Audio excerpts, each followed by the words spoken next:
José Bujosa Mieses, pero nadie conoce a José Bujosa Mieses, conoce al Chino Bujosa. Así es. ¿Quién es José Bujosa Mieses? ¿Dónde nació y dónde se crió? ¿Quién es? Bueno, yo nací en Santo Domingo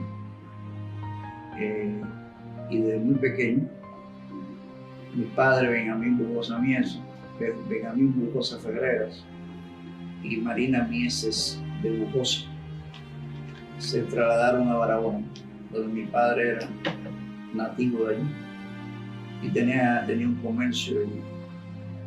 Desde mis días de nacido, entonces aprendí a caminar mis primeros pasos en Barahona, a leer y escribir en Barahona. Y ahí tuve como hasta los 6 años. El negocio de mi padre se vino abajo y tuvo que regresar con mi madre aquí a Santo Domingo de nuevo. Y bueno, te puedo decir que mi padre es mi personaje favorito. Me enseñó desde pequeño a que hay que conseguir el sustento de cada día con el trabajo. Y él, un hombre que, a pesar de su origen de clase media, no tenía reparo para el trabajo.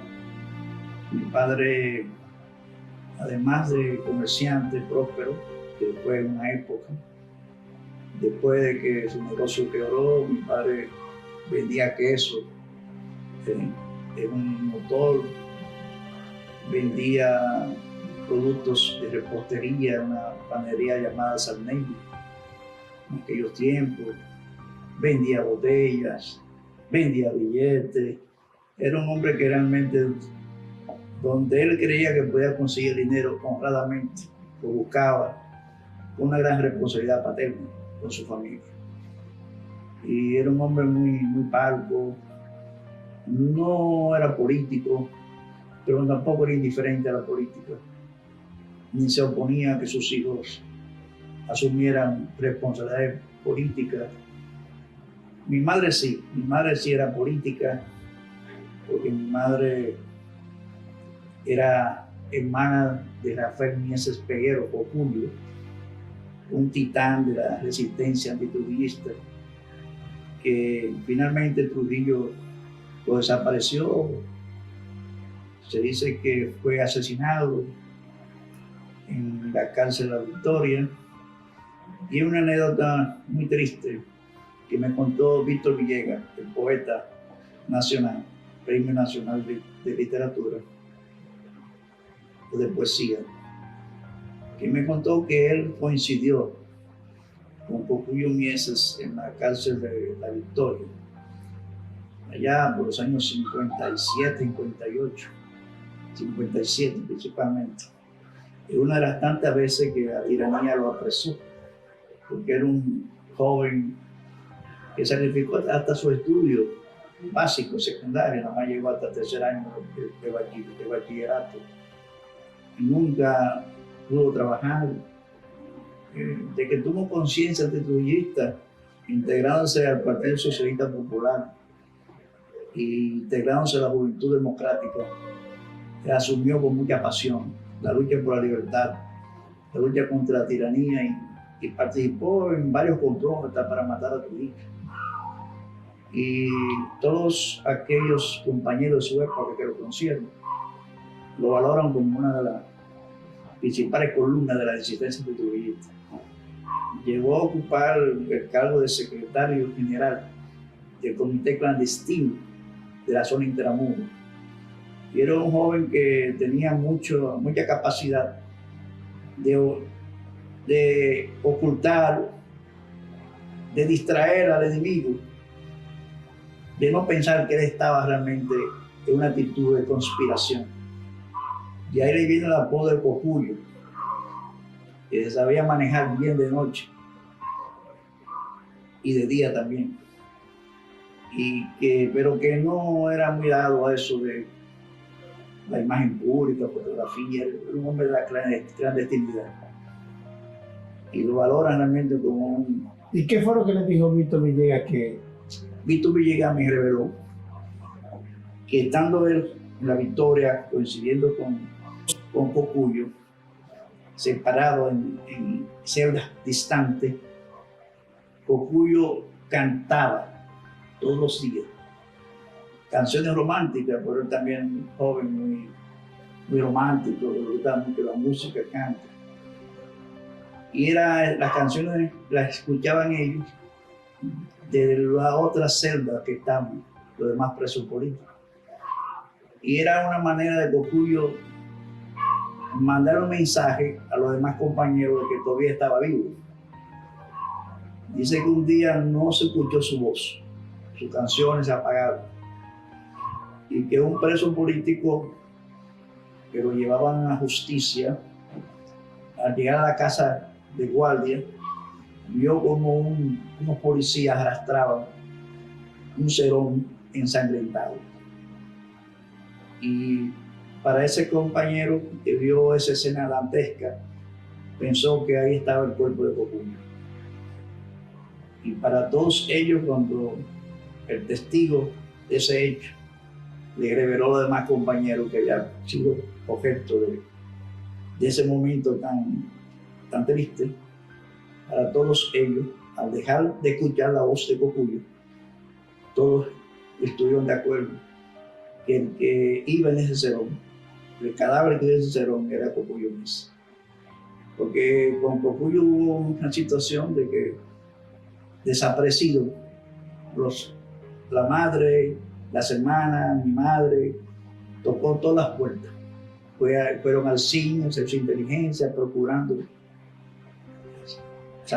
para saber, indagar de su hermano, y que no,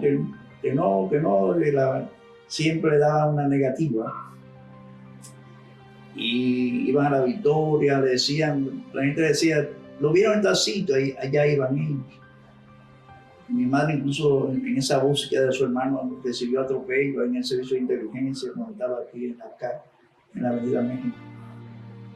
O sea que fue una situación dramática, y más dramática fue el día que lo hicieron preso. Fue el 14 de agosto de 1958. Vivía con su madre, mi abuela, doña Dilia Nieses Peguero, en la calle Zodíaco número 62. Todavía ahí está la casa. Y de repente se apareció, más a las 7 de la mañana, una patrulla de servicio militar, servicio de inteligencia militar, sí, encabezada por Cholo Villeta.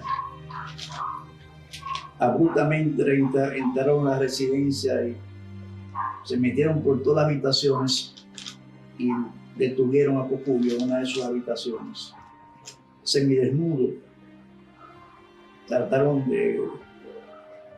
Quisieron llevárselo en esa situación. Mi abuela, la madre, se aferró a su hijo, y según arrastraban a Cocuyo, arrastraban a su madre para llevarla al carro Cepillo del CIN, que estaba parqueado frente a la residencia. Y mi abuela decía que no se lo lleven, ese era su grito, no se lo lleven, no se lo lleven. Y así ella, aferrada al cuerpo de su hijo, fue prácticamente, vio cuando su hijo lo metieron abruptamente en el vehículo y la reempujaron. Ella quedó tirada en la acera de la calle Zodíaco en la calle esquina Santo Domingo. Desde ese momento jamás se supo de Cocuyo. Su madre entró en una situación de no quería nada de alimento, hasta dificultad para tomar agua. Y lo que decía es que quería ver a su hijo, que busquen su hijo, ese era su lamento. Y así estuvo postrada por 21 días, sin comer, difícilmente tomarse alguna tacita de agua. Y murió a los 21 días, anhelando ver a su hijo. O sea que mi abuela, o la madre Cocuyo, fue también una víctima de la tiranía. Pasaron los tiempos, los años, y la familia seguía insistiendo, buscando Cocuyo, por todas partes. Una tía mía llamada Mireya Miese, que era maestra, conocí a Joaquín Balaguer cuando era secretario de Estado de Educación y logró una cita con él para ver si él podía intervenir en averiguarle a la familia dónde estaba Cocuyo. Y Balaguer le prometió que iba a hacer todo lo posible, pero que era realmente algo un poco difícil. El hecho que no hizo nada, Balaguer fue indiferente a pesar de la amistad que tenía con la familia. Bueno, en el 1962 ya se había dado incluso si alguien había lanzado por debajo de la puerta de la casa donde vivía la madre Cocuyo un mensaje escrito con un lápiz donde decían: mamá, no te preocupes por mí, yo estoy en Puerto Rico, tuve que salir como única salida para poderme librarme de que me mataran. Todo fue una treta del sí para tratar de que la familia estuviese tranquila, de que él estaba aquí en Puerto Rico, pero todo eso era mentira. O sea, todas eran las tácticas que usaba el servicio de inteligencia. En el 1962, finalmente la familia decidió declararlo muerto.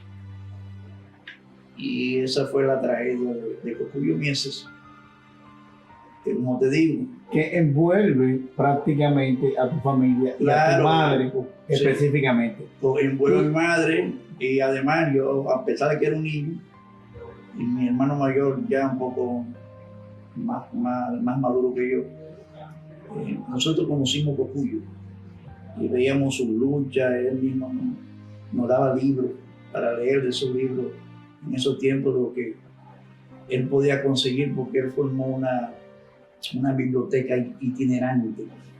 Bueno, Milagro Ortiz Bosch era parte de las lectoras de esa biblioteca de Cocuyo, que él se la prestaba y iba de mano en mano.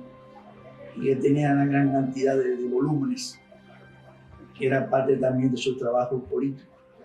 O sea, libros como La Madre, de Gorky, libros como Así se templó el acero, los libros de José Ingeniero. Esos libros que eran los que apenas podían llegar al país. Cocuyo tenía esa biblioteca itinerante que recorrió el país entero, llevando prácticamente lo que era a los jóvenes que él entendía que eran ganables para la causa. Tú tenías 6 años. Yo tenía cuando viniste aquí a la capital. Como 6 o 7 años. 6 o 7 años. ¿A dónde exactamente vinieron? ¿A qué sector? A la zona colonial. Es en la zona colonial. La soy yo por en casi esquina de Santo Tomé. Ahí mismo donde vivía tu abuela. Donde vivía mi abuela. Yo viví con mi abuela y yo conocía a Cocuyo y sabía. Incluso él, otro capítulo de él, es que él, cuando se dio aquella gran represión de los años 47, después del fracaso de Cayo Confite, entonces que al principio Trujillo le abrió la puerta a toda la oposición. Dijo que ya podían entrar todos los exiliados. Eso fue como después del triunfo de la Segunda Guerra Mundial, de las fuerzas antifascistas. Trujillo ya había esa gran presión, ese gran prestigio de la Gran Unión Soviética, que fue realmente la que más aportó a la liberación de la humanidad del fascismo, ese gran prestigio que había alcanzado la Unión Soviética. El mundo estaba completamente convulsionado, o sea, de las ideas socialistas, y Trujillo se vio en la obligación de ceder, quiso dar de muestra como que era un demócrata, le llamó a los exiliados que no tuvieran problemas, que las puertas del país estaban abiertas, que podían venir a hacer su trabajo político de oposición y que habían todas las garantías. Y muchos exiliados, confiando quizás en la promesa de Trujillo, regresaron al país. Entonces, ahí fue donde se fundaron el Partido Democrático Revolucionario Dominicano, que fue el primer partido marxista, y la Juventud Democrática, y de ahí se formó el Partido Socialista Popular, y se creó todo un ambiente de un sindicalismo también creciente, con el liderazgo de Mauricio Báez, todos esos líderes de ese momento, Freddy Valdés, y había toda una situación revolucionaria que Trujillo quiso ser en principio de que tolerante.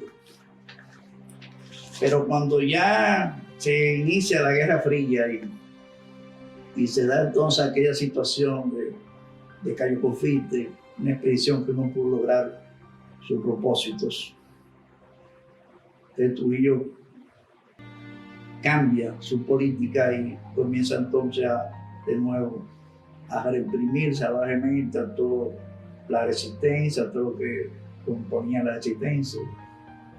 Y ahí está mi tío Cocuyuelo dentro de eso. Era apenas una esquina y pico de la residencia de mi abuela, donde mi padre y mi madre vivíamos.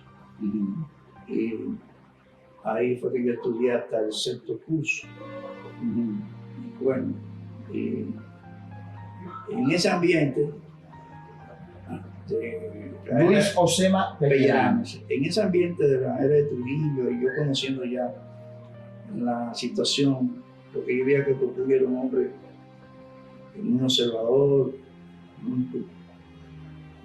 muy difícil, o sea, que él era poco comunicativo a lo interno, vivía siempre con una profunda meditación. Y aunque él era muy cariñoso con uno, y hasta le dejaba caer sus libros, eso. Y uno observaba que él siempre se paraba en una ventana que daba hacia la esquina Santo Tomé con Noé, donde siempre habían 2 o 3 carieses observando ahí el servicio, que chinero, que un zapatero, un barbero. Y él temprano yo lo veía que miraba siempre. Entonces él de noche, al atardecer, se iba por la azotea de la casa vecina de los Pichardos, que era continua, a la casa de la abuela, y se iba por los tejados y bajaba por la casa de los Pichardos y se iba y burlaba la vigilancia de los carieses para hacer su trabajo.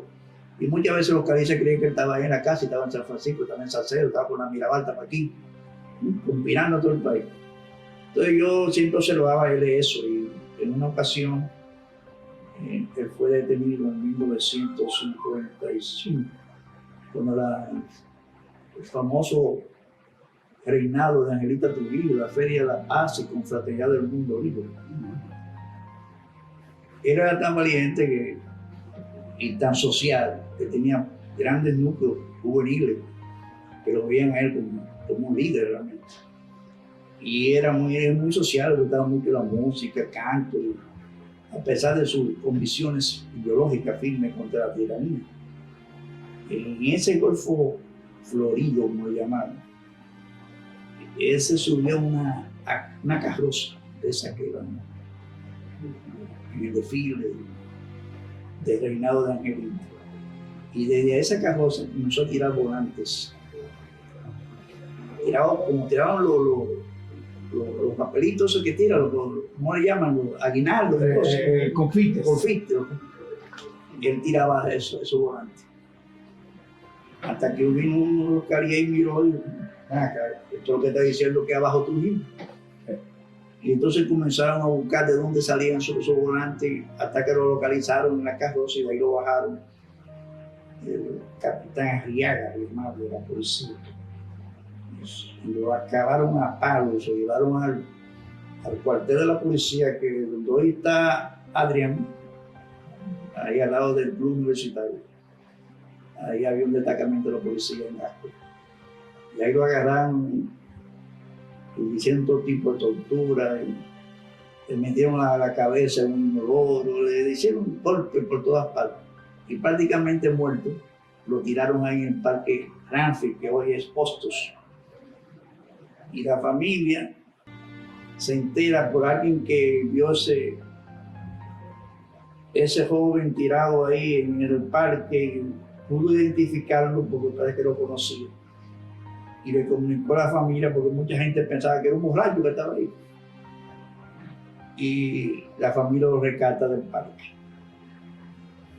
O sea, él pudo superar esa paliza, que prácticamente produjo muchos derrames internos y todo eso. Y fue asistido por el doctor Pablo Íñiguez, que era el médico de la familia. Entonces Cocuyo vivió esa experiencia tan amarga que incluso, Pero que era un desafío. claro, precisamente, Cocuyo entonces a la Cocuyo lo internaron en el hospital Padre Villini para tratar de, porque estaba en una situación donde estaba realmente completamente su cuerpo amoratado, amoratado, lleno de hematomas. hematomas y cosas. Bueno, y se salvó de eso. Ya después de esa paliza, vuelve la familia, la presión, el Cocuyo, asílate. Y él finalmente, por tanta insistencia de su madre principalmente y su hermano, se asiló en la Embajada de México, que estaba ahí en la avenida George Washington, más para allá del Ministerio de Cultura por ahí. Pero los agentes de seguridad del CIN, a los pocos días de él estar asilado, le mandaron un calier supuestamente que era de que antiturbillista, y se asiló también ese calier, pero el objetivo del calier era matar a Cocuyo en la embajada. ¿Y cómo intentó matar a Cocuyo en la embajada? En la comida que ingerían, él se ocupaba de echarle un polvo a los alimentos que él se comía sin él percatarse de eso. Y eso le produjo a los pocos meses todo un sangrado, botaba sangre por todas partes.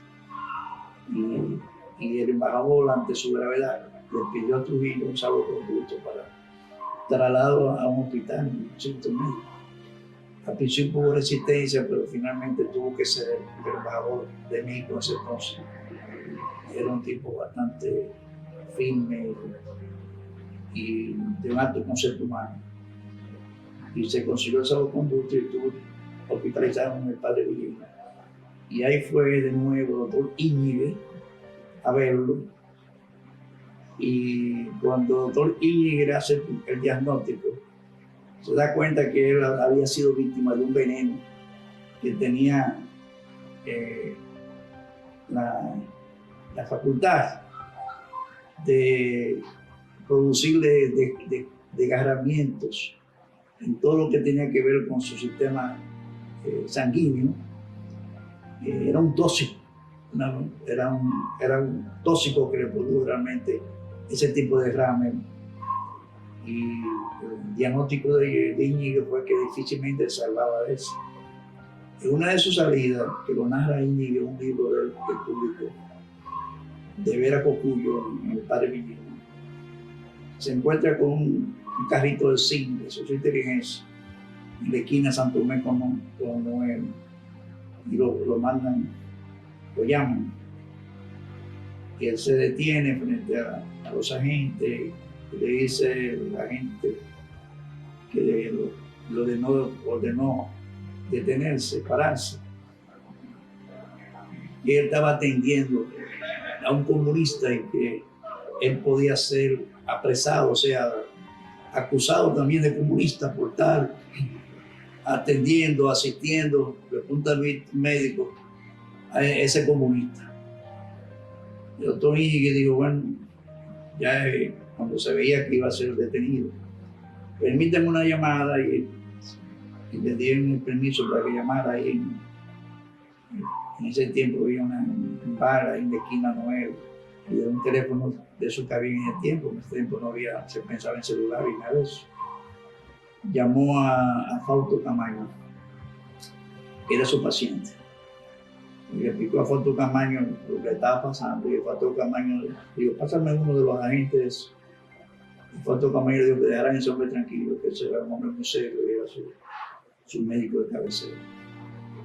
Y así se salvó Iñiguez también de que lo desaparecieron. Lo que yo veo en todas estas narraciones es que para ti el Cucuyo era como un norte, o sea, definió tu vida política. Claro, no solamente a mí, él fue el que nos condujo, el que nos adoctrinó, podemos decir, en la idea revolucionaria, porque a través de él fue que nosotros conocimos lo que es la lucha por la libertad, conocimos realmente, al conocer todos sus suplicios, todas sus luchas, toda esa situación que pasó. Eso a nosotros nos llegó, nos fue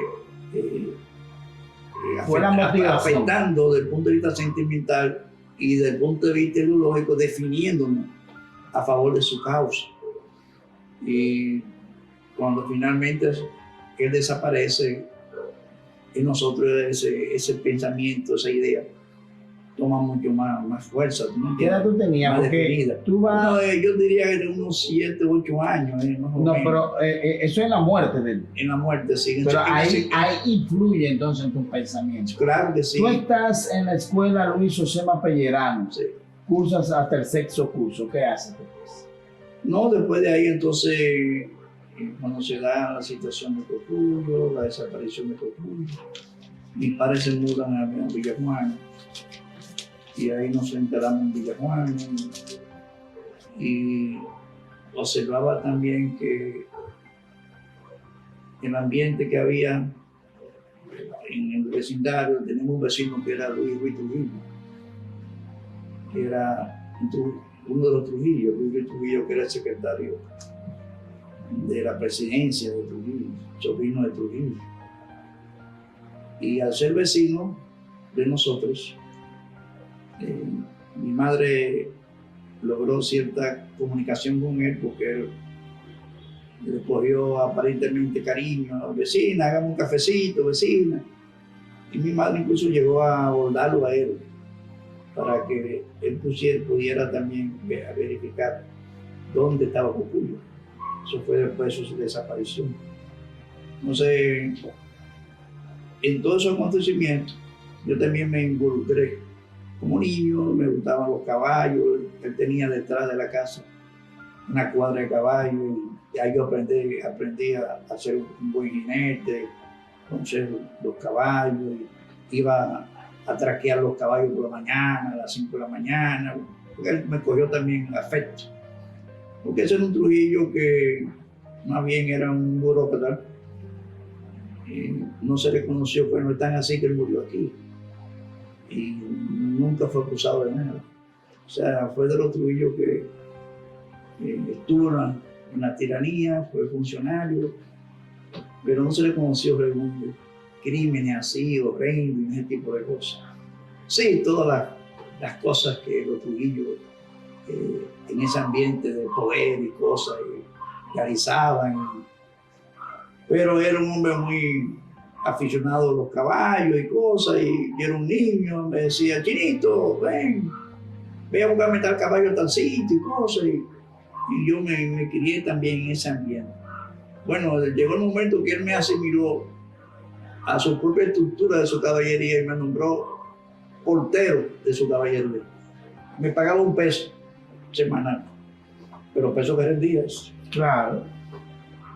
Pero eso fue en Villajuana. Villajuana. ¿En qué parte de Villajuana? Eso es en la calle Francisco Villespesa, era que estaba la 139, era que estaba la casa de mi madre y al lado estaba la casa de Luis Trujillo, que al fondo tenía un patio enorme, un solar enorme, que fue el que usó para una caballería.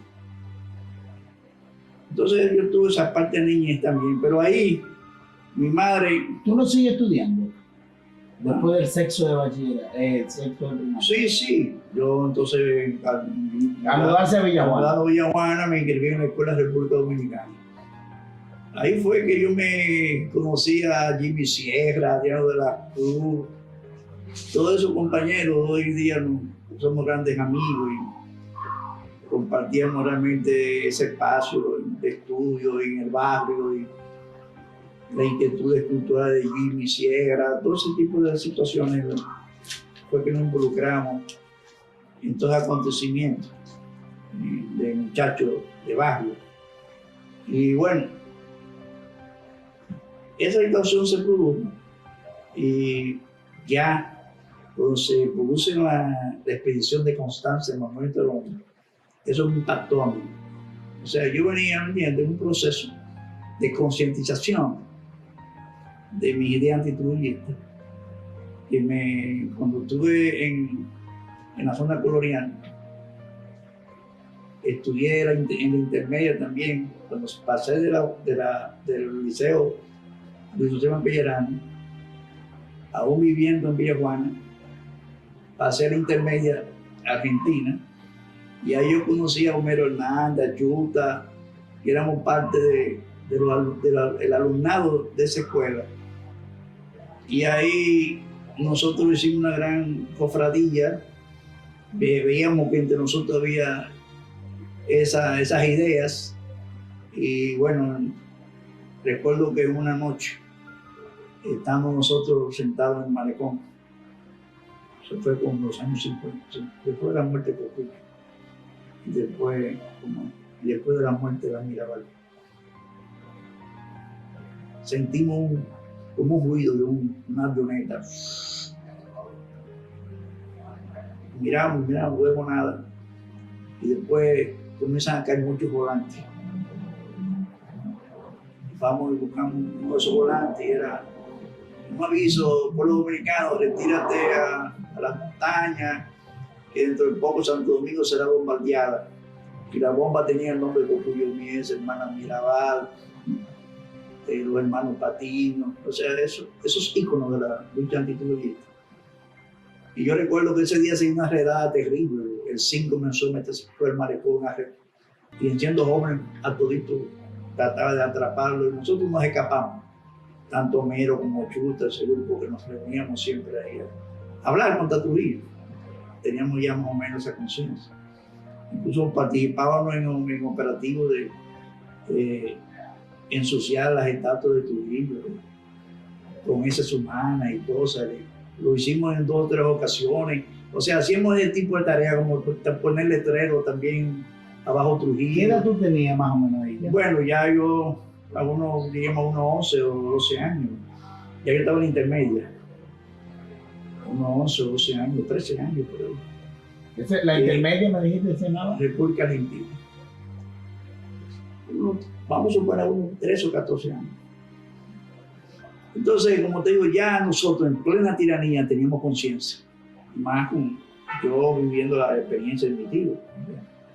Cuando pero mira, este otro acontecimiento que se da.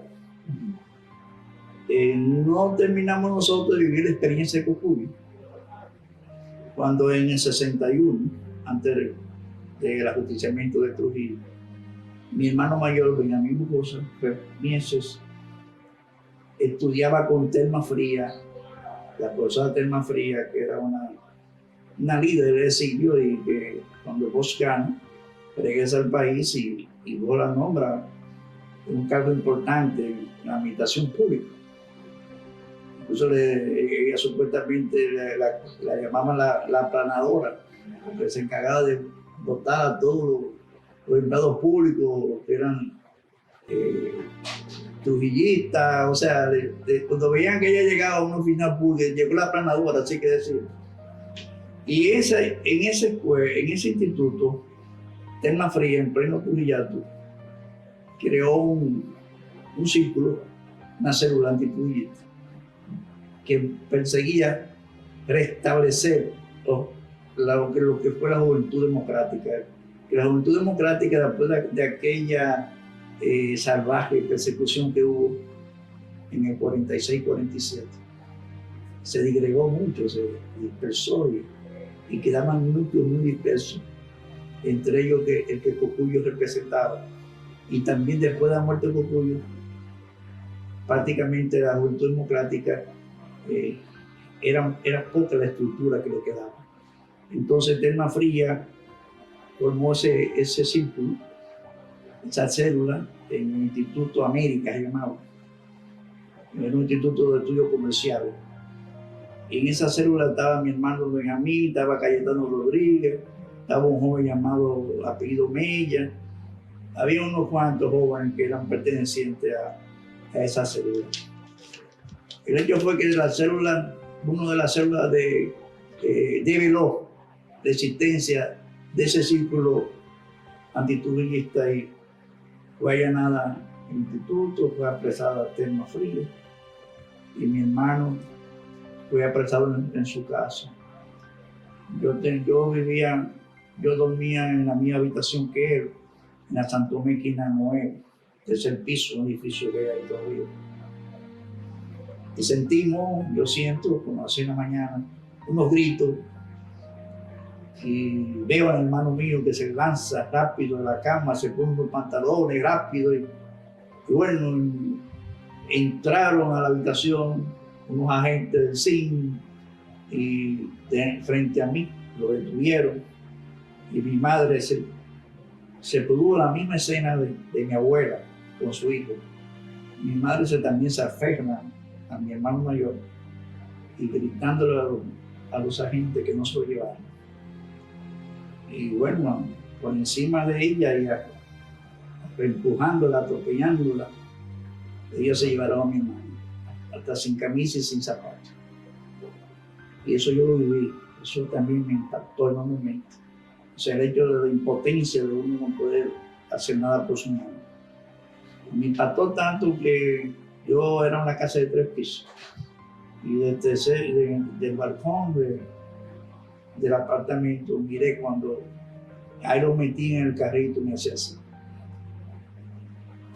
Lo mismo pasó que a unos 3 meses, 4 meses, no se sabía de mi hermano, que estaba en la 40, que estaba en el 9, que lo habían asesinado, que está desaparecido. Pero eso produjo en nosotros una agitación terrible, porque mi padre, que era chofer de carro público, cogió miedo, temor de trabajar de noche. Y yo trabajaba siendo ya un adolescente, más o menos. Comencé a trabajar en la Corporación Dominicana de Electricidad. Y eso fue en los años 60. Y me llaman del departamento de nómina, me dicen, mire, Hugoso, usted es un terrorista, usted es un comunista, usted está cancelado por orden de nuestro jefe. Ya que joven, me oyó así, eso me causó. Porque yo lo que pensé fue que el único sostén que había en la casa en ese momento era mi ingreso, 128 pesos, que era que yo ganaba. ¿Qué edad tenías ahí ya? No, ya era un adolescente, unos 16, 17 años. Ya yo tenía una edad de... ¿Te cancelan de la corporación? Sí. Cuando logro trabajar en la corporación, que fue a través de una amiga, de un familiar nuestro, que era amiga que era administrador. Y me consiguió realmente ese trabajo. Pero todavía, como te digo, mi hermano no había caído preso. Pero cuando mi hermano cae preso, es que entonces se produce esa represalia de cancelarme porque yo era antitudillista. Entonces, cuando yo regreso a mi casa, le digo, mamá, mira, me cancelaron, y eso fue terrible. Entonces, mamá nos reunió a todos nosotros, los 6 hermanos, y me dijo, bueno, hijo mío, Trujillo no nos va a hacer doblegar a nosotros. A partir de ahora, antes de usted irse a la escuela, temprano, yo voy a hacer dulces, voy a preparar los dulces y ustedes antes de irse a la escuela, desde las 7 de la mañana, van a venderlo en todos los colmados de aquí de la zona. Y así fue. O sea, nosotros, bajo esa orientación de mi madre, que Trujillo no nos va a doblegar a nosotros. Vamos a demostrarle que nosotros no somos, o sea, que somos un hueso duro de roer. Y en ese marco vivimos ese proceso que es cuando se produce la partición de mi hermano, que fue también algo impactante. Y bueno, nos manteníamos a veces en una situación muy precaria, o sea, porque Finalmente, te encontrábamos situaciones de que los vecinos mismos te aislaban, no querían ni visitarte, tú eras un leproso, nadie quería saber de ti, ni te miraban ni te saludaban. Y eso tú te encontrabas en un aislamiento total. liberan finalmente tu hermano Benjamín. Bueno, entonces después que viene la OEA, después que matan a Trujillo, la justicia en tirano, que para nosotros fue una gran alegría, pero confieso porque esa prima mía que me consiguió el trabajo en la CDE, que tenía algunas amistades dentro del trujillismo, se enteró de una vez de que a Trujillo lo habían justiciado. Y como eso a las 8 de la noche, nos llamó a mi madre, Marina, mataron a Trujillo. Ya tú sabes. Eso para la familia fueron las noticias que más alegría nos produjo. Recuerdo que todos nos abrazamos y lloramos, pero pensando en el hermano nuestro, que el hermano nuestro no sabía de él todavía en ese momento. Y bueno, al desarrollarse todo lo que vino después del ajusticiamiento de Trujillo, la situación esta de que Balaguer asume el poder, que la OEA viene al país ante la denuncia de que las cárceles estaban llenas de presos políticos y restablecer la democracia, todas esas cosas que se produjo en la transición.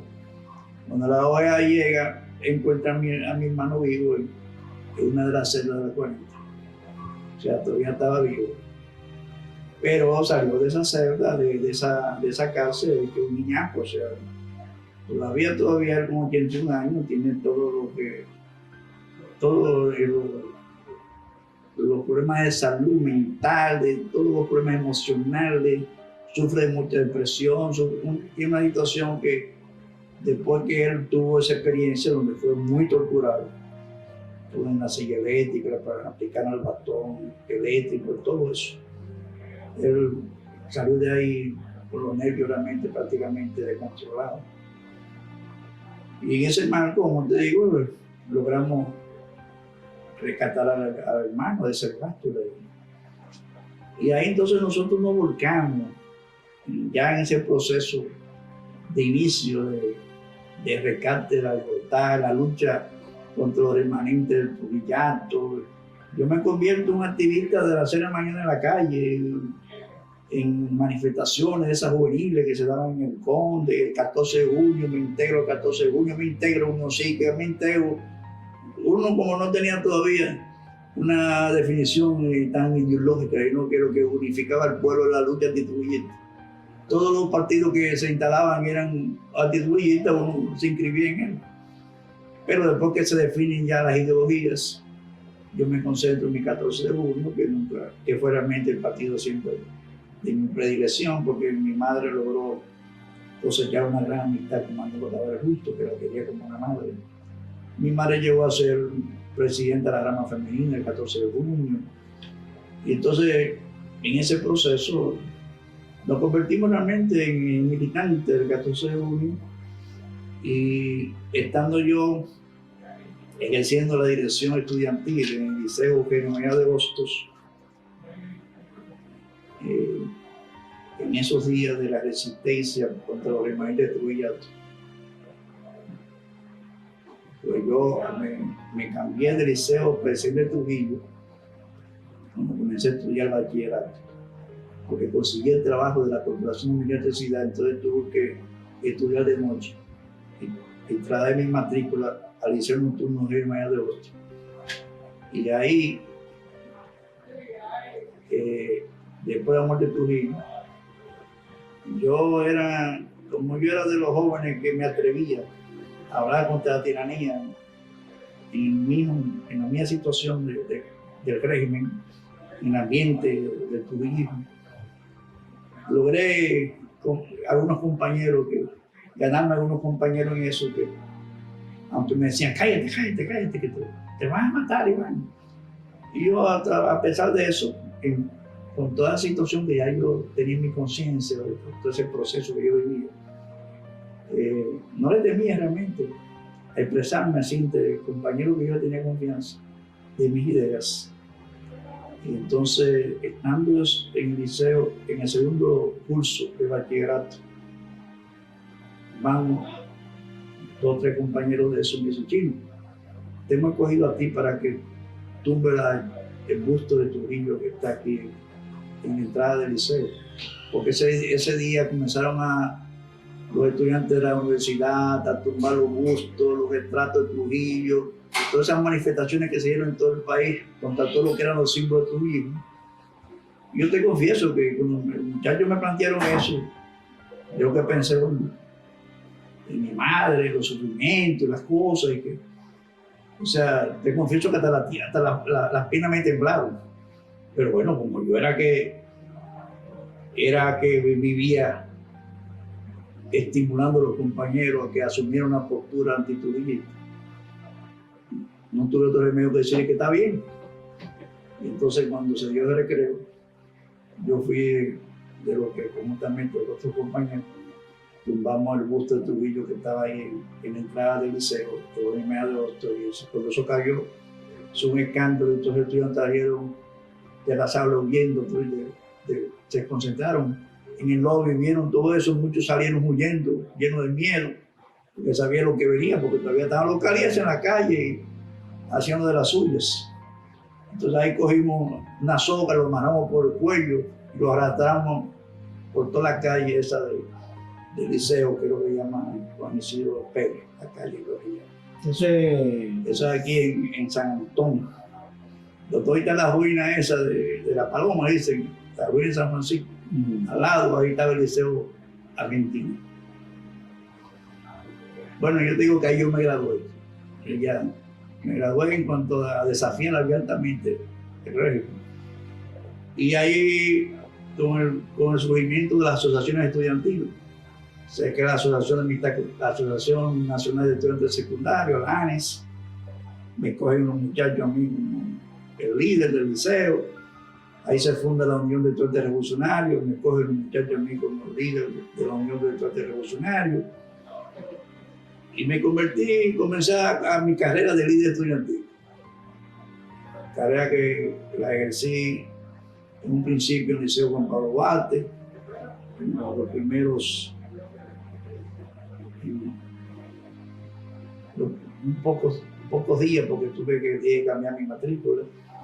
Y de ahí en el Liceo Jerónimo de Otto, yo me hice el líder de la Unión de Estudiantes Revolucionarios en ese liceo. Ahí hice yo el tercero, el cuarto de bachillerato. Y era tan fuerte mi liderazgo que los mismos muchachos me decían: no, tú tienes que seguir, pues ya yo terminé bachillerato. No, hazte otro bachillerato, sí. Y bueno, hasta me llegué a inscribir, yo me hice de filosofía y letras, y me llegué a inscribir en de naturales, ciencias naturales. Pero bueno, finalmente los acontecimientos se desarrollaron de una manera tal que ya la responsabilidad de uno, después de todos esos acontecimientos, adquirió un mayor relieve, un mayor compromiso. Pero... ¿Fuiste a la UAS? Bueno, a la UAS yo fui en el 67. De la UAS, o sea, desde 1961 hasta que matan a Trujillo. 1962 hasta el 67. Sí, porque yo me gradué en el 64, bachiller más o menos. Ok. Y te voy a contar esta anécdota, siendo yo líder estudiantil del Liceo Eugenio Mella de Hostos. Yo había fundado la Asociación Cultural Eugenio Mella de Hostos, que ese Ramón Colombo que anda por ahí. ¿Cómo? Ese Ramón Colombo era de los que participaba declamando poemas. Había un poema que declamaba a Frontillano, el Mosquito, que lo hacía muy bien. Todavía me lo recuerda eso. Ahí fue que yo conocí a Ramón Colombo, en ese liceo de Hostos. Y un cantante que está en Miami ese tiempo, ahora mismo no recuerdo su nombre. Bueno, éramos un grupo de jóvenes. Ahí fue que yo conocí a mi esposa, en ese liceo. Y el 23 de abril, era viernes, Estoy yo en el liceo, en el 23 de abril de qué año? del 1965. 65. Estoy yo en el liceo, en el auditorio, en una actividad de la asociación cultural. Cuando alguien viene del partido y me dice, Chino, mañana es el asunto del golpe de Estado contra tu liderazgo, mañana se va a producir aquí acontecimientos muy fuertes. Digo, bueno, tú puedes decirlo a los estudiantes ahí para que tengan alerta. Digo, claro, yo lo digo. Yo recuerdo que ese día, viernes 23 de abril, yo les dije cuando me tocó el turno de yo hablar, a los compañeros estudiantes que estén alerta, porque en el país en las próximas horas se pueden producir acontecimientos muy importantes en cuanto a la lucha del pueblo por su libertad, el rescate de nuestra libertad, etc. Un discurso así más o menos, fue como una arenga que yo hice. Y que tenemos que la juventud ser los primeros al frente de la lucha y todo ese tipo, fue como una arenga. La gente quedó un poco sorprendido con eso. Yo estaba hablando con la próxima horas. Bueno, vino el sábado, estando yo en el instituto Mahatma Gandhi, que está ahí en la ciudad de Coronel. Estudiaba mecanografía y taquigrafía, ese tipo de cosas que antes estudiaba la juventud de aquel entonces. Yo creo que estaba en un examen de mecanografía. Y mi reloj, incluso la maestra me lo pidió prestado para. Eso lo hacía, ¿sabes? Por el tiempo, en cuántos minutos tú hacías una nota, lo que sea. Eso era parte de los exámenes. Cuando yo paso una guaguita anunciadora por la teoría azul Brunel, y yo oigo a Peña Gómez hablando, anunciando que un grupo de militares ha tomado la decisión patriótica de hacer preso el Estado Mayor de la Fuerza Armada, yo cuando, el pueblo dominicano, yo cuando, anunciando lo que fue realmente el inicio del 24 de abril. Entonces, la verdad, lo que me dijeron anoche. Y ahí mismo salí, dejé mi reloj y todo. Y la profesora me dijo, no, yo me voy, profesor. Y cogí, me tiré a la calle y llegué al Parque Colón y vi la gente muy inquieta, muy nerviosa.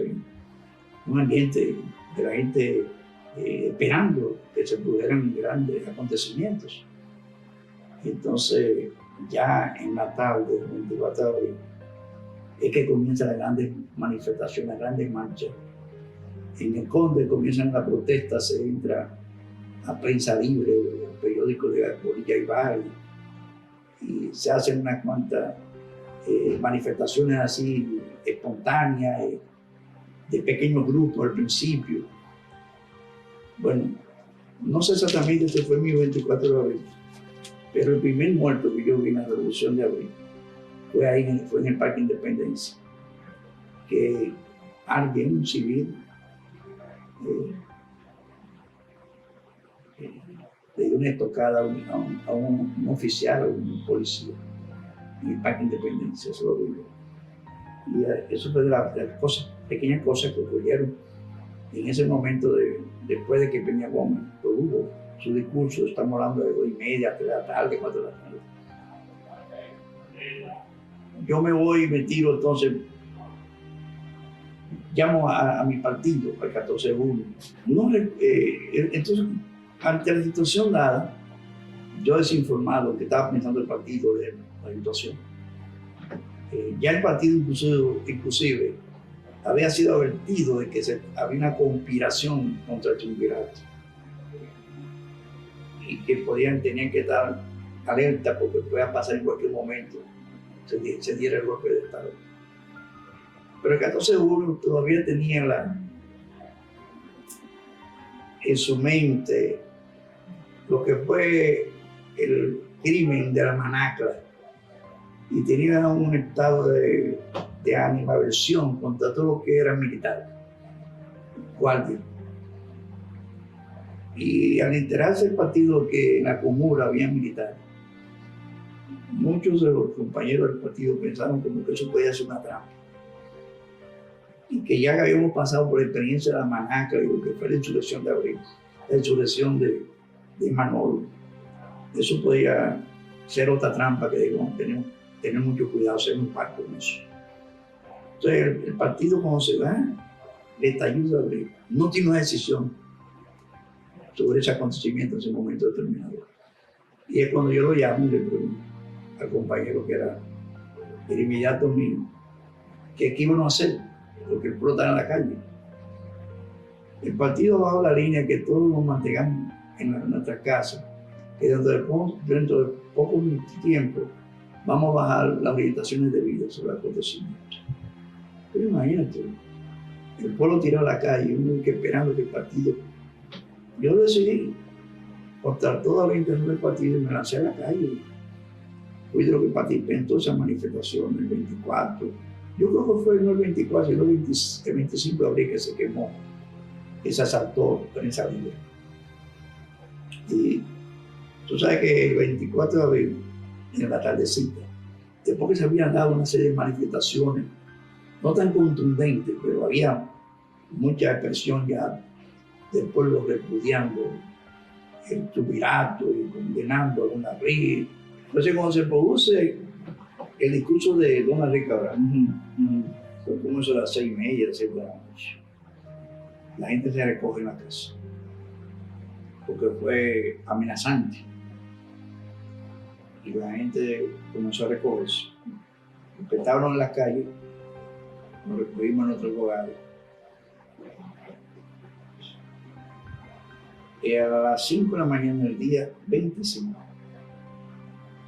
yo hago pum, pum, pum, pum, desde el balcón del apartamento donde yo vivía en Santo Tomé con Noé. Me paro y veo a Diomedes Mercedes, un revolucionario, en un carrito Volkswagen con un altoparlante de esos portátil. Pueblo dominicano, el ejército está apoyando la revolución y cuando, especie de informando al país de que tropas de las Fuerzas Armadas habían salido de sus cuarteles para apoyar el golpe de Estado cuando tuvieron. Y al ratico de ellos estar informando eso, ahí viene un batallón de las Fuerzas Armadas, de soldados, marchando por la Soripo Noel, y yo miro, digo, tratando de ocupar los puntos estratégicos.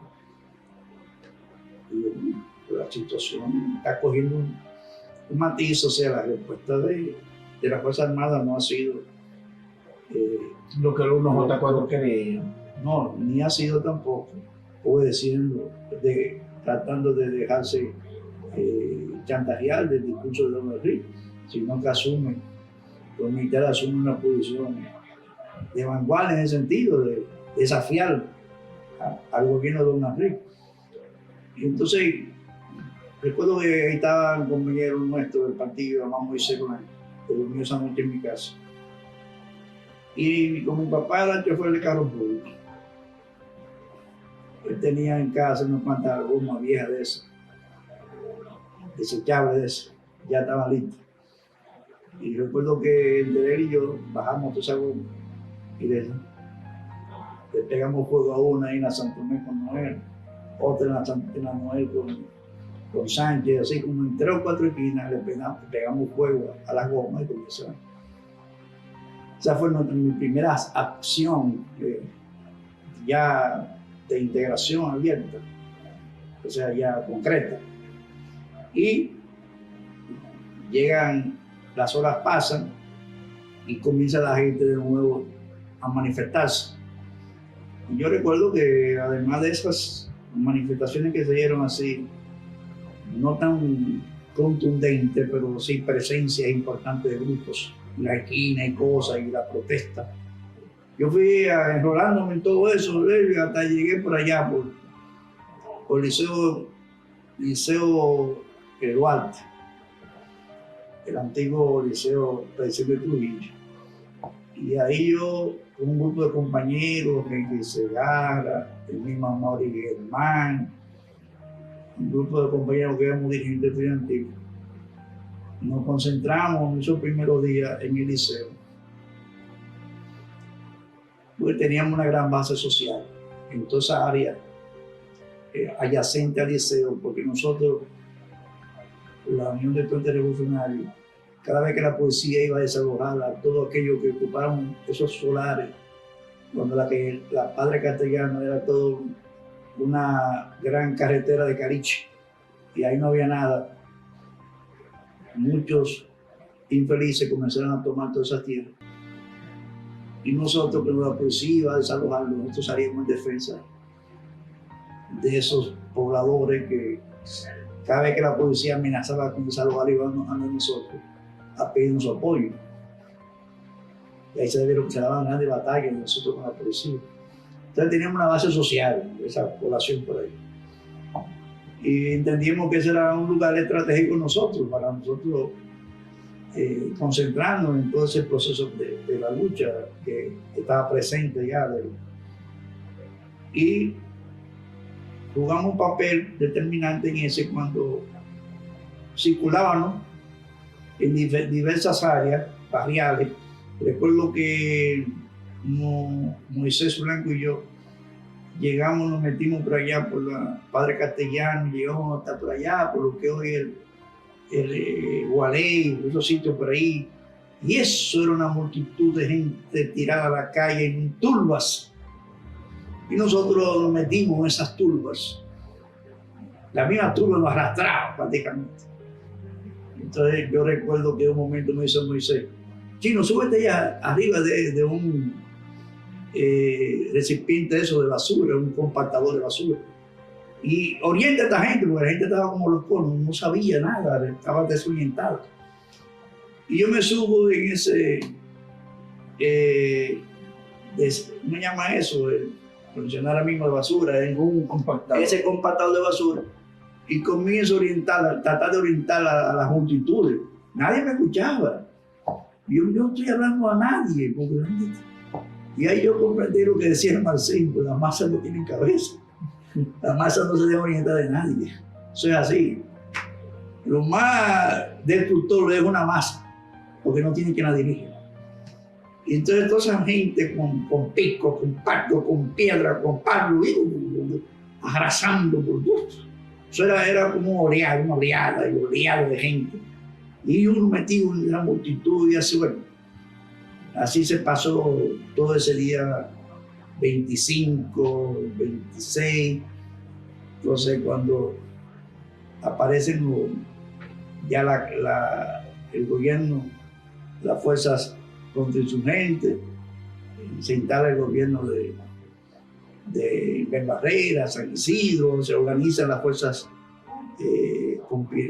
defensoras del gobierno de Triunvirato, y en ese ambiente nosotros decidimos entonces bajar hacia la zona sur, y ahí ya el partido tenía más o menos orientaciones definidas. Se bajó la línea de tomar por asalto los cuarteles de la policía. El 14 de junio jugó un papel importante en todos esos cuarteles de la policía del Parque Riquillo, de la Pastel, del Palacio de Justicia. Todos esos cuarteles de la policía que estaban en esa demarcación. Realmente el 14 de junio y otros combatientes lo tomaron, y ahí fue que se comenzaron a armarse los militantes del partido. Bueno, entonces se puso en todo lo que fue ya la confrontación abierta de la fuerza de Wessing, el CEFA, y la fuerza de la revolución, los constitucionalistas, y la gran batalla de la Fortaleza de Osama, la batalla del Puente Duarte. Yo participo en la batalla de la Fortaleza, desarmado, todavía está desarmado. Sobre la lógica que ponerme detrás de uno armado, o si lo mataban, coger el fusil ese y seguir el combate. Yo soy de los jóvenes que me introduzco en esa callecita que está el arzobispado, que va directamente a la entrada de la fortaleza. No sé cómo, eso tenía un nombre, ¿no? Tiene su nombre esa callecita. Ahí, para llegar a la entrada de la fortaleza, eso fue algo sumamente peligroso, porque estaban los aviones disparando, ametrallando, y yo recuerdo que lo sentía, el zumbido de la bala. Y yo detrás de ese otro compañero que estaba antes, armado, y así en cuclillas, los alambres eléctricos todos en el suelo, chispeando, mucho humo de las bombas también que estaban tirando. Bueno, y así llegué a la puerta de la fortaleza. Como ya habían otros compañeros que habían entrado por otro lado, de un agujero que es un tanque de guerra, y por ese agujero entraron los primeros combatientes. Y cuando entro a la fortaleza, trato de armarme y veo que salen muchos civiles armados de una bóveda donde estaban los mejores fusiles, ametralladores y cosas en la fortaleza. Y cuando yo voy a penetrar, ya eran pocas cosas que había. Nada más me tocó un moquetón de eso de la Segunda Guerra Mundial, que era más grande que yo. Y cuando iba y retiraba, tropecé con una pistolita 22, chiquita. Y sigo buscando. Había muchos ya policías muertos, así, algunos cadáveres en la fortaleza. Y cuando voy y sigo buscando, me encuentro con un uniforme verde olivo. Y hago así, por encima de la ropa que yo tenía, me puse mi pantalón y mi chaleco verde olivo, sin darme cuenta que tenía una raya de cabo. Ay. Y bueno, y ahí se da la orden entonces de todos los prisioneros, todos los guardias, los policías esos llamados casco blanco, que eran una fuerza tremenda, represiva. Según iban siendo prisioneros, se formó una columna de ellos. Entre las primeras instrucciones que tuve militar fue que fuera de los custodios lo que evitara que ellos se fugaran y cosas. Y junto con otros compañeros los manteníamos ahí pegados a las paredes de la fortaleza. Y muchos de ellos temblando, otros con sus pantalones mojados que se orinaban. Una situación y así que se le veía el miedo, el terror. Usted no era guapísimo. Usted era guapísimo, usted vivía dando unos palos a nosotros y carreras por todos lados y unos vasos. Y así tenían ustedes. Mira, así temblando esa gente. En ese momento uno que era oficial se sacó un revólver, una pistola que tenía metida y trató de dispararme. Un compañero le fue encima y le arrancó la pistola. Bueno, ese no tuvo buena suerte con nosotros, ese tipo. Ya prisionero y todos los asuntos, todavía el tipo estaba demostrando su odio, una respuesta completamente fuera del contexto que él mismo estaba viviendo, porque él en vez de estar un poco tranquilo con nosotros, todavía estaba demostrando que no, que si podía matarnos nosotros, nos mataba. Sí. Entonces ese grupo de policías prisioneros lo llevamos a la cárcel que estaba aquí en la Salud Moreña, después de el Instituto de Salud Moreña en la Padre Villena. Ahí se improvisó una cárcel en la Revolución. Ahí estaba. Piqui Lora se encargó de otra pequeña cárcel que se instaló allá en el juzgado del Paz de primera instancia, que estaba cerca del Comando Central 1401, ahí en la José B. García. Y ella era la responsable también de esa cárcel de oficiales de los cascos negros, de los cascos blancos. Bueno, llega entonces la invasión americana.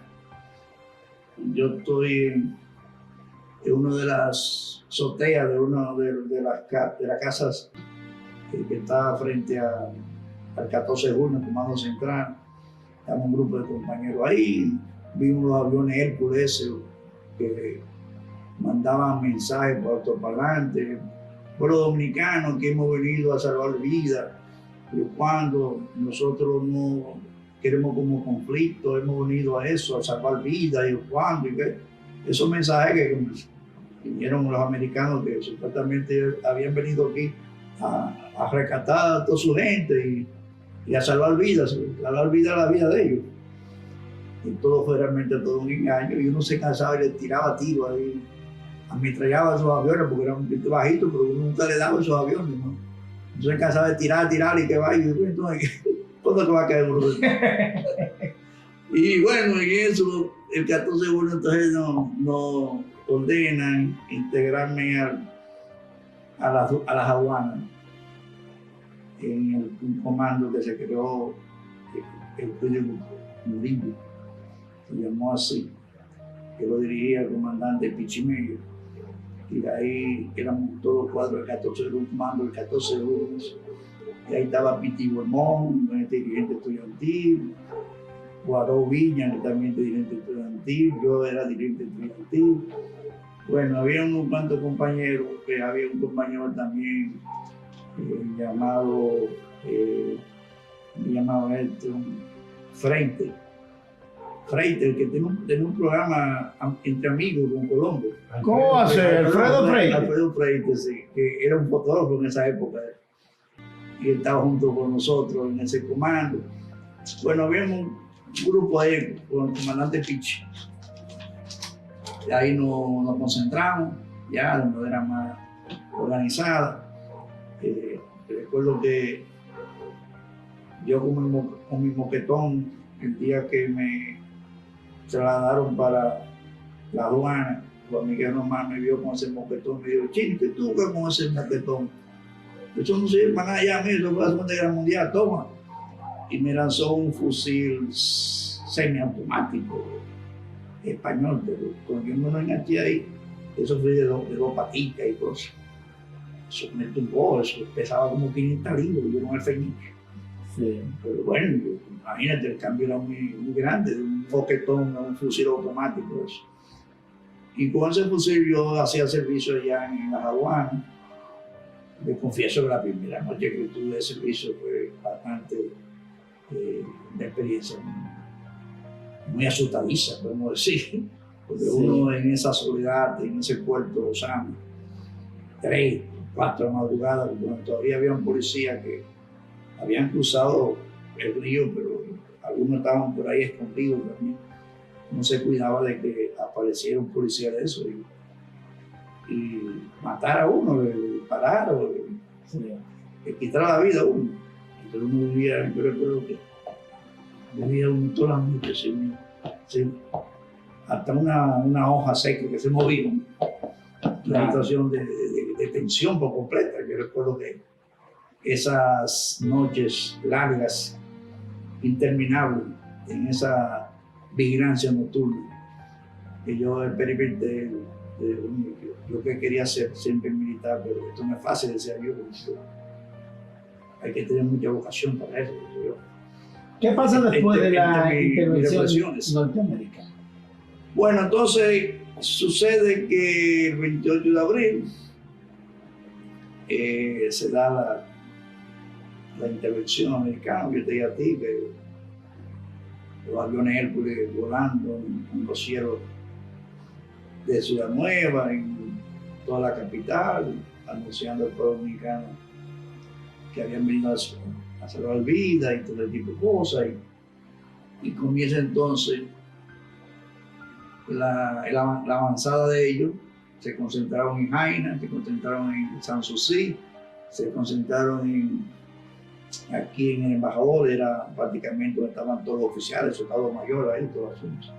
Y había un área para los helicópteros y todo el asunto. Y bueno, al principio, cuando ellos llegaron, todos los seguidores del triunvirato, todos los trujillistas, todo el que entendían que el país había caído en manos de comunistas, esa era la propaganda que había, que el país había caído en manos de los comunistas, salieron buscando apoyo a los americanos, refugio. Y el embajador se llenó de un paquete de esa gente, mucha gente de dinero, gente cómplice de todo lo que fue esa dictadura del triunvirato y todo el asunto. Y en Sanssouci era un centro, más bien una zona, un área como una cárcel que ellos tenían, que agarraban a los prisioneros y los metían ahí torturaban y todo en Sanssouci. Entonces deciden ellos dividir a Santo Domingo, al distrito, con la famosa zona de seguridad, el cinturón ese el militar que dividió a la parte norte de la parte sur. Cruzaba, venía de allá del puente, se metía por todas esas calles aquí de Villa Francisca, Salcedo, esas calles por ahí, frente al Parque Enriquillo, todo eso. En el Parque Enriquillo, ahí, donde está Cedría, California, precisamente, en esa área ahí que estaba la mayor fuerza del cuerpo de seguridad. Y entonces, en ese marco, los primeros días, también a mí me usaba el 14-1 para varios operativos. Había, por ejemplo, que trasladar armas a la parte norte.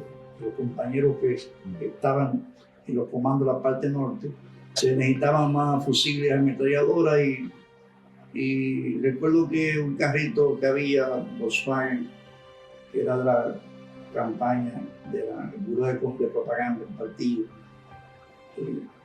fue preparado para trasladar a la parte norte municiones y ametralladoras desarmadas y cosas en las puertas, debajo, o sea, en los asientos.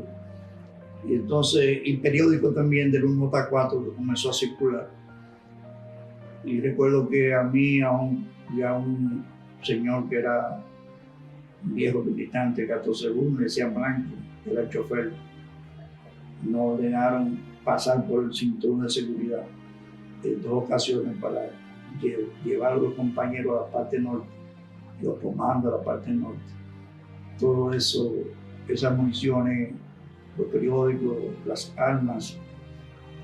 Y yo te confieso que cuando yo tuve la primera experiencia de cruzar ese cordón de los americanos, de los invasores, no fue fácil porque suerte que la tecnología no estaba tan avanzada en esos tiempos. Y yo lo que ponía era un espejo por debajo del carro, a ver si veían algún tipo de armamento, lo que sea. Y abrían la puerta y nada más chequeaban por debajo, o sea, no eran tan acuciosos buscando realmente lo que ellos necesitaban localizar. Y en ese proceso tenían que salir del carro, que te registraban. Tú veías que estaban registrando el carro y tú sabiendo que ese carro estaba lleno de todo. Y tú conseguir el visto bueno que pueda pasar. Eso es una respiración. Eso era tú estar tranquilo por un instante porque era muy tenso el momento que tú podías esperar que ellos descubrieran que ese carro estaba lleno de pertrechos, de armamento militar. Porque ahí le puede botar uno inmediatamente el fusil. Sí. Y en 2 ocasiones me tocó esa tarea con otro compañero, llevar esos periódicos y esas municiones, pistolas, ametralladoras, de los comandos del 14-1 que quedaban en esa parte norte. Bueno, se produjo lo que se produjo, la operación limpieza, después que se instaló el gobierno de Imperio Barrera, el gobierno de Reconstrucción Nacional. Y al producirse, a instalarse ese gobierno, se declara la llamada Operación Limpieza, que era tratar de limpiar toda la zona norte de toda la resistencia armada. Y esa gente entraron con todos los cañones, con tanques de asalto, tanques de guerra, y arrasaron con todo lo que veían. Los compañeros del 14-1, a pesar de la resistencia que se hizo al principio, pero era imposible de competir realmente, enfrentar todo el grueso de esa artillería pesada que traía el CEFA. Y los compañeros entonces fueron ordenados retirarse para la zona sur. Y una de las principales batallas que aquí no se destaca mucho tampoco. Se libró la parte norte, principalmente lo que hoy es el cementerio Máximo Gómez, área por ahí. Todos esos lugares por ahí donde hubo realmente una gran resistencia al CEFA.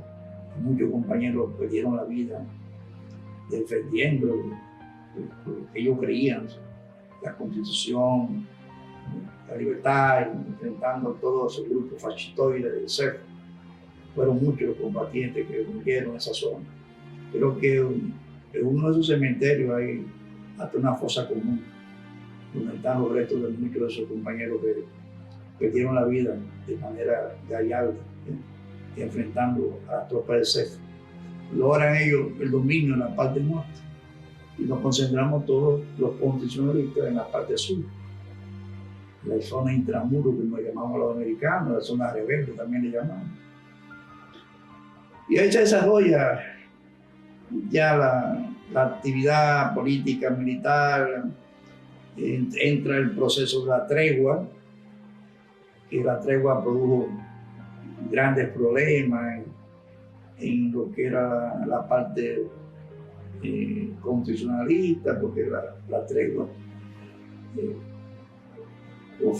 ocasionaba cierto relajamiento, cierto descuido, que ya estamos en tregua y la gente se descuidaba, los soldados perdían un poco la vigilancia, la mía moral se reducía, porque un soldado, un ejército sin combate, lo que se puede esperar de él es una demoralización. Las Fuerzas Armadas tienen que estar en permanente actividad, ¿tú me entiendes? Pero cuando tú lo pones a descansar y cosas, en la tregua, en el asunto, eso desmoraliza en gran medida. Entonces, en ese tiempo de tregua se dieron algunos acontecimientos en una zona no muy agradable, de gente que se aprovechaba la noche para emborracharse, hacer unas cuantas de bellaquería, y se descuidó un poco hasta la vigilancia, ¿no? Incluso se produjeron algunos hechos de compañeros que por estar manipulando las ametralladoras en forma de chiste, se le daría un disparo y mataba a otro compañero. Cosas así se produjeron en ese tiempo. Y uno, como te digo, la noche, lo que había siempre bajaba una orden, Agua Blanca, Péjaro Prieto, cuando uno se iba a trasladar de un sitio a otro, en la oscuridad, porque la zona estaba completamente oscura. Para identificarse con los comandos que tú te encontrabas, tú tenías que dominar cuál era la clave de la noche. Y así uno convivió en ese proceso de tregua, y que te digo que para mí no fue lo mejor que pudo ocasionar. Vino de acuerdo. Y ahí vino entonces, se produjeron algunos ataques de los brasileños, de los hondureños. Yo recuerdo que el día que yo me caso, el 14 de agosto, en la zona constitucionalista, me casó con Emma. 1965. 65. Emma estaba en Estados Unidos. Y cuando explota la revolución, ven las imágenes de la noticia norteamericana de la guerra, a un joven armado que lo matan, cae, y ella pensó que era yo. Y cogió de allá, cogió para acá y se integró aquí en la guerra ella. Pero su papá también y su hermano formaron un comando Luperón, que era encargado de la custodia de los bancos, la zona de los bancos. Entonces Emma viene, se integra a su familia y bueno, ahí nosotros nos encontramos después de tener 2 o 3 años de amores, comunicándonos por cartas y cosas. Entonces ahí se produce lo que fue la boda de nosotros, el 14 de agosto, que fue una boda muy original. Recuerdo que el champán que se brindó fue de la bodega de Corripio, de Emilio Pulgón. Y bueno, y el ambiente era de camarada, de combatientes, los que estuvieron en mi casa, que fue el lugar de la boda. Y bueno, y entonces, como te digo, ese ambiente de resistir a veces una embestida de la fuerza de la FIT, que te decía que la noche que me caso, la luna de miel tengo que suspenderla, porque va y me toca la puerta el amigo Moisés y me dice: Chino, rápido, que están atacando los hondureños y los brasileños. Yo tuve que suspender mi noche para entonces integrarme a lo que era la presencia de todo catorcista frente a una situación de amenaza, de asalto a la zona, estar en la trinchera. Y situación así fue la que uno fue viviendo en ese ambiente, hasta que lamentablemente se produce el desenlace, diríamos triste, por cierto, porque fue una imposición, fue el 15 y 16 de junio, 14, 15 y 16 de junio, con lo que fue ese ataque salvaje de las tropas americanas a la zona rebelde, a la zona constitucionalista, que produjo varios civiles principalmente. Cayeron muchos de manera inocente, porque eran hasta gente que no estaban ni siquiera combatiendo la guerra, eran civiles en su propia casa, que cayó un cañonazo de eso, de un cañón 105 milímetros, y se llevaba 2 y yo fui testigo de muchos cadáveres que vi ahí en el hospital Padre Villini. Las camas ya no daban abasto, estaban tiradas hasta en los pasillos, con perforaciones horribles, ¿no entiendes? Impacto terrible en su cuerpo. Y bueno, y esos días fueron días bastante fuertes, porque todos esperaban. Primero se había previsto de que los americanos estaban en eso y lo habían amenazado de que iban a tomar la zona. Era parte de la amenaza del chantaje para obligar a Camaño a firmar el acta esa institucional. Y se produjo la amenaza. Yo estaba en la aduana cuando comenzaron los primeros disparos el día 14. Estaban en el mitin el 14 de junio, en plena revolución, cuando ya sentían los aviones, los helicópteros americanos, y había un ambiente realmente bastante peligroso en cuanto a la posibilidad de que los americanos tomaran por asalto la zona. Entonces, del mitin, todos fuimos a nuestro propio comando, en un estado de alerta, y recuerdo que el comando de nosotros fue impactado varias veces por morteros que lo disparaban desde aquí, desde los molinos. Nosotros tuvimos que retirarnos. Pero antes de eso, cuando ya los dominicanos comenzaron a tratar de tomar la zona, llegaron a la puerta San Diego, que está ahí en la Tarazana. Ya estaban ahí estaba un comando que estaba Ulises Cerón, y estaba Tejaque también, que vino con Manolo en la expedición de Caracoles. Y cuando estábamos nosotros, el comando de Pichimeyo, pasa Ulises y nos dice: retírense, que los americanos están ya en la puerta San Diego. Entonces, el comandante Pichi, como ya se le había advertido a los americanos que si intentaban tomar la zona constitucionalista, le van a encontrar hechas cenizas. No sé si fue una decisión personal de Pichi Milla, o si fue obedeciendo una línea del partido.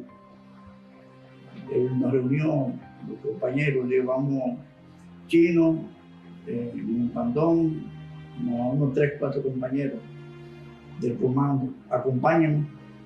Fue a un almacén ahí donde había gasolina, vino unos tambumbos de gasolina, y vamos a regar todo esto aquí, vamos a pegarle fuego a esta vaina.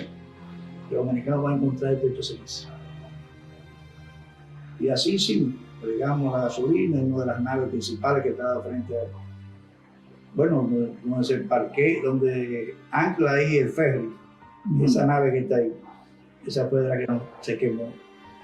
Y bueno, como comenzó eso a arder, realmente eso contribuyó en gran medida porque siguió el fuego con la brisa fuerte que había y también arrastró a otras naves y todo se convirtió en un gran infierno. Y los americanos se detuvieron, se quedaron en la puerta de Santiago. La aduana fue completamente incendiada, gran parte de ella. Se dijo que fueron americanos a través de bombardeos, de morteros, uno de esos morteros parece que cayó en sustancias químicas y produjo ese incendio, pero no. Eso sin quitarle culpa a los americanos de todo lo que hicieron, ¿sabes qué dice? Pero la aduana fue una decisión que yo puedo ser lo más claro y objetivo y responsable en decirlo. Fue una decisión que la tomó el comando de Morillo, dirigido por Pichi Mella, en la cual yo participé en ese operativo. Y testigo, ahí está Montandón, ahí está Guarubiña, ahí están unos cuantos compañeros de que eso fue así. Entonces Pichi Mella ya falleció y eso sucedió así. Entonces, al detenerse la avanzada de los americanos, que como te digo, produjo muchas bajas civiles principalmente. El día 29 seguimos nosotros, regresamos a nuestro comando, seguía teniendo la vigilancia y con el alerta necesario que había que tener en un momento que se podía esperar otro intento de asalto a la zona. Nosotros experimentamos también una experiencia muy difícil para mí porque muchos hambrientos de la parte norte, gente que tenía unos cuantos días que no conocían lo que era ni siquiera un guineo con que alimentarse, bajaron a la parte sur, gente humilde, desbaratado, desesperado, y trataron de meterse en las aduanas quemadas para tratar de obtener de ellas algunos alimentos. Recuerdo que había una leche condensada. Tú sabes que cuando tú coges una leche condensada, te llaman agua de María, agua caliente. Sí. Se convierte, hace un postre, un dulce muy bueno. Entonces quedaron muchas de esa leche condensada, chamusqueada por las llamas, y era un rico postre. Y muchos de esos infelices iban en busca de eso y otros alimentos que todavía se encontraban en la aduana. Entonces yo estaba de servicio ese día, era un sábado, recuerdo, y yo veo esa multitud de gente que viene bajando por esas paredes así que están de frente a las aduanas. Y yo, vean, ¿qué yo voy a hacer aquí? Y se van concentrando y van arriba de mí. Y yo tenía el 14 de uno, había bajado la línea de que no se podía permitir que se penetraran en las aduanas y las saquearan, los pocos que quedaban se lo llevaran. O sea que estaba vedado penetrar a esas naves. Pero la presión social era tan fuerte hacia mí. Y yo digo, bueno, ¿qué hago? Yo no puedo dispararle a esta gente. Entonces cogí el Zenith famoso ese que te digo, que tiene un rafagazo, porque lo tenía ya cerca de mí. Y en esa situación no tenían buena cara conmigo tampoco. Y lo que querían llegar al objetivo de conseguir los alimentos ahí. Y yo tenía la misión de impedírselo. Entonces tuve que tirar 2 o 3 ráfagas para que ellos se retiraran. Pero insistí de una manera tal que yo digo, pero que yo no voy a matar a esta gente, no la voy a ametrallar. Son gente que están necesitados, necesitando comida. Y la revolución no puede tampoco impedir que cuidarle a estos capitalistas esas pocas cosas que quedaron ahí. Entonces yo, una decisión muy personal, dije, métanse ahí, arrasen con toda la vaina que queda ahí. A mí cuando la gente vieron que yo les dije que se metieran ahí, muchachos, se metieron. Ya tú sabes. Finalmente. Lo poco que quedó ahí se lo llevaron. Sí, y entonces finalmente. eso me amonestaron a mí el 14 de julio por tomar esa decisión, que no debía hacer eso. Y bueno, yo tenía la alternativa. O mataba a 15 o 20 gente de esas, que no lo iba a hacer. No les permitía que le cogieran eso los capitalistas. ¿Viene el acuerdo con la Organización de Estados Americanos? Espera, para que se la haga. Esa finalmente ya, porque ya tenemos una horita. Sí. Finalmente, llega el acuerdo con la Organización de Estados Americanos para el gobierno de transición, para que Camaño finalmente se fuera del país.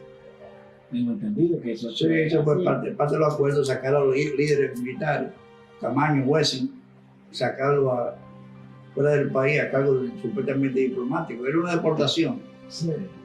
Y eso se produce, ese proceso. Fue muy frustratorio, te lo confieso. Bueno, antes de todo eso se produce también en ese proceso de tregua y de movilización de las fuerzas de la resistencia, de la revolución.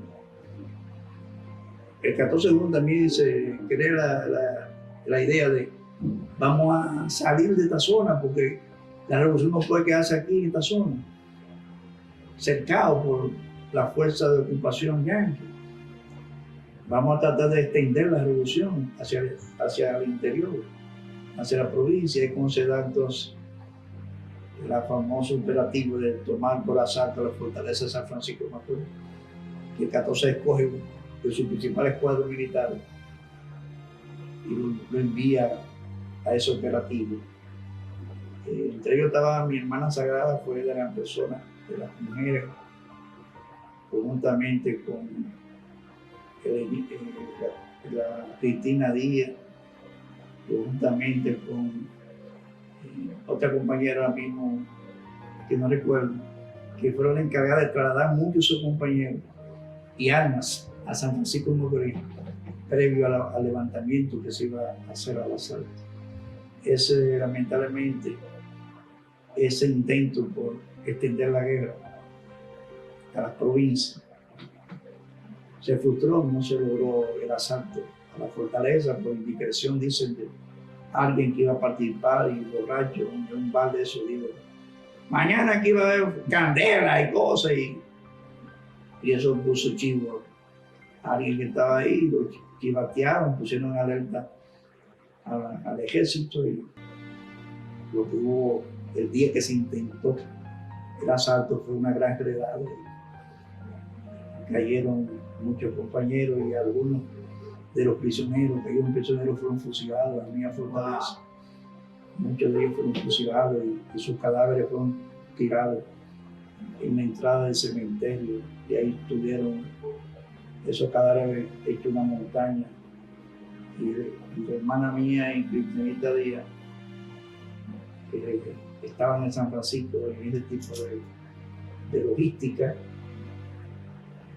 llegaron a identificar y a tratar de ver quién eran los que habían sido fusilados, y mientras estaban identificando, vieron una patrulla del ejército y tuvieron que escapar también, y se ocuparon de que Homero Hernández, que fue parte de los dirigentes de la operación militar, pudiera escapar vestido de cura.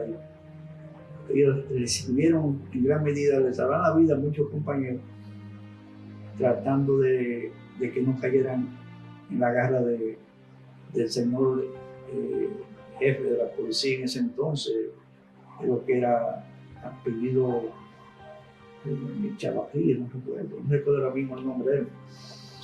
Bueno, el hecho fue que ahí perdimos, el 14 de junio perdió muchos cuadros.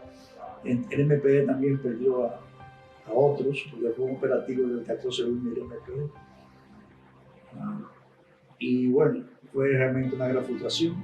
Otros intentos se hicieron aquí en Baní, también no fue posible. En Santiago se intentó también, en La Vega, pero realmente No, Llega el final de la guerra Y es- del 65, en el final, de la guerra del 65, vamos a decir, de la revolución de abril. sí.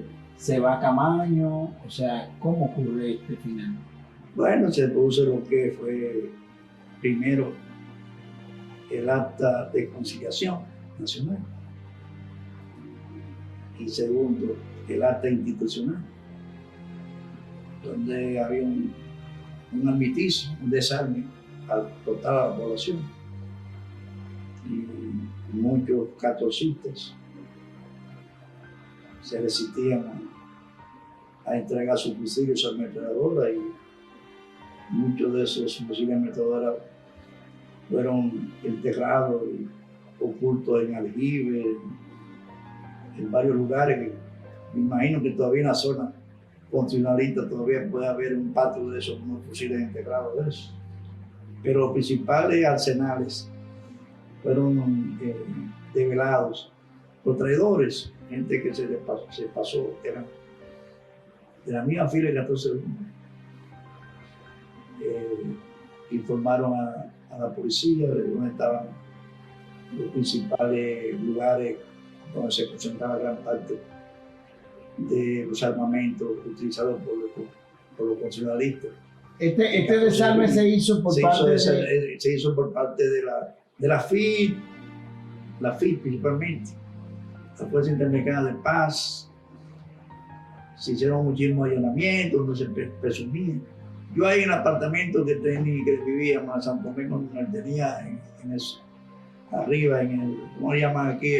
sótano. No, Cielo raso. en el cielo raso. Tenía 2 fusiles Mauser, tenía una ametralladora Cristóbal. Que cuando comenzó el desarme en allanar y cosas, yo tuve que ser retirado de ahí y entregárselo a los compañeros del partido. Y bueno, el hecho fue que ese desarme se produjo y como paso número 1 para garantizar lo que fue ese acuerdo institucional, que incluía también la salida, como te dije al principio, de los principales líderes de la revolución, tanto la parte contraria como la parte constitucionalista. Camaño, Juez, toda esa gente se retiran del país. Y ahí entonces vino lo que fue un proceso realmente bastante difícil, que fue la convocatoria también, que era parte del acto institucional de elecciones de nombrar un gobierno provisional, que lo encabezó Héctor García Godoy, y que en principio se pensó que iba a ser Antonio Guzmán Fernández, pero cuando los americanos le plantearon a Antonio Guzmán Fernández que tenía que coger presos a todos los comunistas y sacarlos del país o fusilarlos, Antonio Guzmán Fernández se negó. Yo creo que no aceptaba en ninguna condición ese dictamen de los Estados Unidos, de que tenía él que obedecer esa orden de que hacer preso a todos los comunistas y sacarlos del país o si no fusilarlos. Entonces él se produjo eso y los americanos no estuvieron de acuerdo entonces con Guzmán y ahí escogieron a García Godoy, que era un conciliador, pues el Partido de Conciliación Nacional. Y fue un gobierno de transición que muy mediocre, por cierto. Y en ese marco se produce entonces la convocatoria de elecciones, que era parte del acuerdo. Y ahí es que viene la campaña electoral de 66, donde Balaguer se impone por el apoyo que tenía de las fuerzas de ocupación que permanecían en el país. Se hicieron unas elecciones en un país ocupado y una fuerza de ocupación que vino precisamente para garantizar a la ultraderecha su permanencia en el poder, o sea que una fuerza de ocupación que estuvo más del lado de lo contrario a la revolución, que en ningún momento fue afecta a la revolución. O sea que fue una contradicción, primero aceptar ir a una elección con un país intervenido, donde los americanos todavía tenían una gran influencia. Y bueno, y Bosch pensó que si los americanos invadieron, ¿para qué no fuera presidente? iba a ocurrir lo mismo si él salía electo. Claro. O sea que, y por eso Bosch hizo una campaña muy tímida, o sea, una campaña más radial. No se trasladaba a los pueblos, esa campaña, mientras Balaguer, bien protegido por la gente del CEFA y los medios americanos, se dio el gustazo de recorrer el país entero, promoviendo el candidato a la paz. Y en ese marco se dio ese resultado electoral que fue un gran fraude, en gran medida, y una gran frustración, porque el pueblo, a pesar de todo, esperaba que después de esa revolución, los constitucionalistas, por lo menos, iban a garantizar el rescate del gobierno por el cual lucharon, retomar el gobierno constitucional de Juan Bosch. Sin embargo, no fue así. O sea, ese fraude produjo una gran frustración.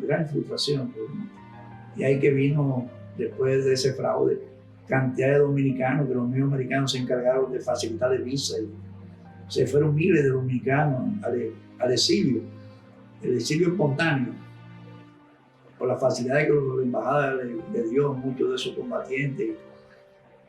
Y se fueron a Estados Unidos, y bueno, se creó realmente una gran dispersión de un ejército constitucionalista,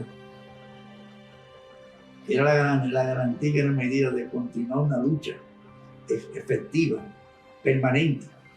Entonces ese ejército se disolvió, se dispersó, y en gran medida hasta sus propios líderes cayeron en diferencias. Tuviste que Camaño entonces tomó el camino de los palmeros, muchos de sus compañeros. Pero finalmente gana las elecciones Joaquín Balaguer. Hasta ahí vamos a dejarlo ahí en 1966. Yo creo que esta entrevista hay que continuar. No, A partir del año 1966. Sí, porque ahora viene los 12 años. Exacto. Ese otro. Ese otro. Es otra. 1966, que a su modo de ver, Joaquín Balaguer gana las elecciones. Sí, de manera. Por el apoyo. Por el apoyo de los americanos, eso es la lógica. O sea, Juan Bosch temía, como podía temer cualquiera, que en la primera manifestación que saliera a la campaña lo mataran. Desgraciado, un terrorista de eso de ultraderecha mandado por Estados Unidos, pero los Estados Unidos no intentaron matar a Camaño y los demás líderes de la revolución en Hotel Matún. Imagínate. Y eso, estaban armados. Imagínate Juan Bosch haciendo campaña, lo habían matado, y Juan Bosch vio eso y lo que hizo fue una campaña hablando todo A través de Tribuna Democrática. Le cediría el país. Él no recogió el país. Primero, él pensó también que ya era un candidato conocido y era una figura conocida. Pero segundo, lo que más pudo haber determinado en él que no asumiera totalmente lo que una campaña electoral, es pensando que su vida corría peligro y que eso era posible, un atentado contra él en ese ambiente que había todavía. Porque después de la revolución hubo una etapa de terrorismo, cuando Balaguer gana, vino una etapa de terrorismo que comienza ahí, matan cantidad de combatientes. Yo recuerdo que una mañana aparecieron ahí al entrar al Partido Reformista por obras públicas 6 cadáveres de combatientes, y comenzaron entonces a matar los mismos terroristas del CEFA, comenzaron a matar a los combatientes. Asume Joaquín Balaguer en el año 1966, fue el 1 de julio. Ese el 1 de julio, sí. 1966. De junio, creo que fue. Fue el 1 de julio. De 1966. Y fíjate que están así que Balaguer, ya ganando las elecciones fraudulentamente, ya en el poder, los americanos, ya con la garantía de que habían puesto en el poder a quien ellos querían que estuviese en el poder, prácticamente se retiran. Dice que Balaguer le dijo que no podía gobernar un país invadido, intervenido. No, mentira. Es que los americanos ya logramos lo que queríamos, ya pusimos a Balaguer de nuevo. Y Balaguer es nuestro garante de nuestros intereses. Y se retiran. Y esa fue realmente la tragedia. Para mí entonces fue una tragedia, porque esa revolución nunca debió quedar inconclusa. Esa revolución debió lograr su objetivo, su fin, de retomar la constitucionalidad perdida y llevar a Juan Bosch al poder de nuevo. Bueno, con esto hasta el año 1966, un recorrido histórico con el Chino Bujosa, que intentamos hacer una semblanza, pero resultó ser un recorrido histórico. Seguimos.